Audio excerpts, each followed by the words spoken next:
यहाँ एक सुंदर हिंदी कहानी है जिसमें एक कौवा और तोता है। बहुत समय पहले की बात है। एक हरे भरे जंगल में एक बड़ा सा पीपल का पेड़ था।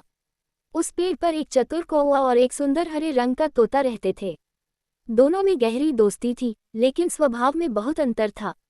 तोता बहुत मीठा बोलता था और सभी जानवरों से प्यार से मिलता था, जबकि कौवा हमेशा कर्कश आवाज में बोलता और दूसरों को नीचा दिखाने की कोशिश करता था।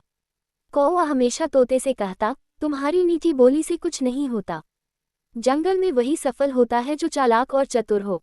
तोता हंसकर कहता, सफल वही होता है जो अच्छा व्यवहार करता है और सबका सम्मान करता है।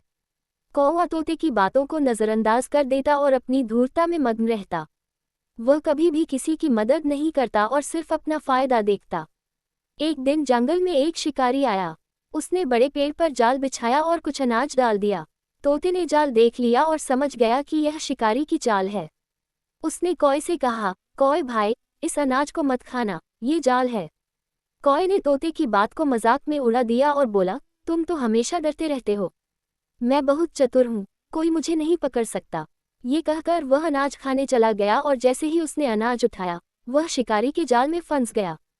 कौवा फंसा हुआ तड़पने लगा और तोते को पुकारने लगा, मुझे बचाओ दोस्त, मुझे अपनी गलती का एहसास हो गया है। तोता दयालु था, उसने तुरंत सोचा और अपने अन्य पक्षी मित्रों को बुलाया।